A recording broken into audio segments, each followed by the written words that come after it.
Hello hi नमस्कार welcome back to my YouTube channel. I hope की तुम्ही सगळे मस्त असणार. मी पण मस्त आहे.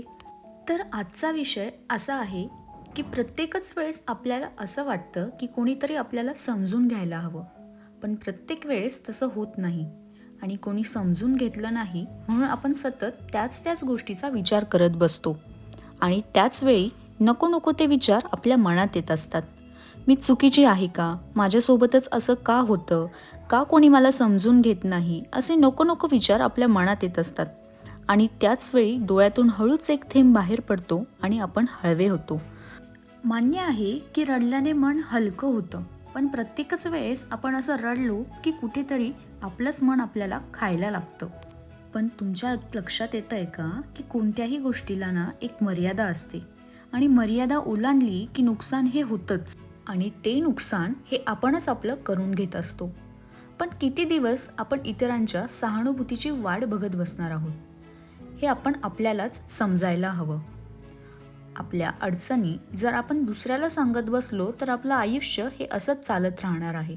त्यापेक्षा आपण कामातच आनंद शोधायला पाहिजे आणि जितक्या आपण आपल्या अडचणी दुसऱ्याला सांगू तितक्या त्या वाढतच राहतील.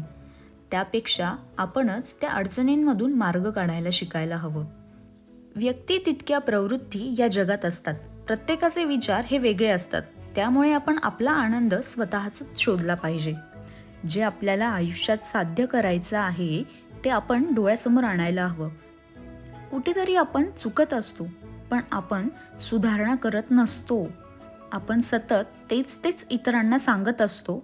आपल्याविषयी आपणच नकारात्मक बोलतो आणि मग हीच लोक बाहेर आपल्याबद्दल विचार करायला लागतात. आपण त्यांना आपले त्रास सांगतो आणि ते पण त्याबद्दलच बोलत असतात. खूप जास्त प्रमाणात ती गोष्ट व्हायला आपणच सुरुवात करतो. जे बोलतो तेच आपल्यासोबत घडायला सुरुवात होते आणि कुठेतरी असं वाटतं नको ते जीवन.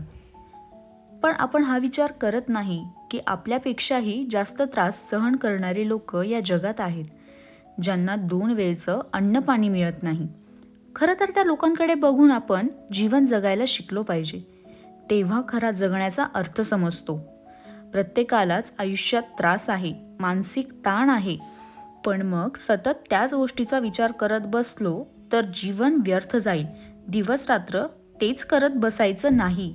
खूप व्यक्ती आहेत जगात, ते आनंदी दिसतात, खुश राहतात, पण त्यांच्या मागे पण कुठला ना कुठला त्रास हा असतोच. तरीही ते दिलखुलासपणे आयुष्य जगत असतात, कारण त्यांनी आनंदी राहणं स्वीकारलेलं असतं.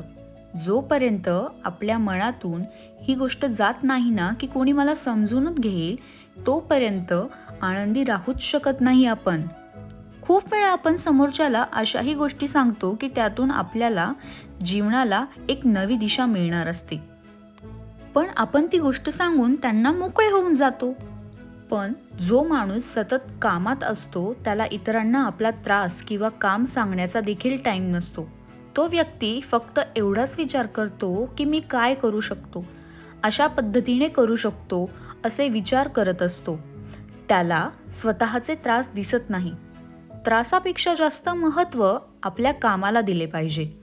जी गोष्ट आपल्याला आवडते, आपले मन रमते, नवीन मित्र तयार करणे, वेगवेगळ्या गोष्टी शिकणे, त्यावर काम करणे, आपल्या व्यक्तिमत्वावर काम करणे, अशा काही गोष्टींना सुरुवात ही आजपासूनच झाली पाहिजे. आपण काय करतोय हे समोरच्याला सांगण्याची गरज नाही, ते त्याला दिसतंय. त्यामुळे आपलं काम आपण करत राहायचं आणि त्यात अजून भर कशी पडेल याकडे लक्ष द्यायचं. त्यामुळे काही गोष्टी बोलून न दाखवता त्या गोष्टी करून दाखवायच्या. खूप छोट्या छोट्या गोष्टींमध्ये आपल्याला आनंद मिळत असतो. त्या गोष्टी करायला सुरुवात करूयात आणि स्वतःसाठी जगायला शिकूयात. आपणच आपली प्रेरणा बनूयात आणि इतरांना आपल्या कामातून प्रेरित करूयात. आपल्याला आपल्या कामाचा त्रास न होऊ देता मन मोकळे कसे जगायचे हे शिकूयात आणि इतरांनाही शिकवूयात. थोडक्यात सांगायचं झालं, जर आपणच कामात व्यस्त असलो ना तर आपल्या डोक्यातच इतर कोणतेही विचार येणार नाहीत. आणि विचार जर आले नाहीत ना तर आपण आपलं आयुष्य मन मोकळेपणाने जगूयात, जसं की इतर लोक जगतात.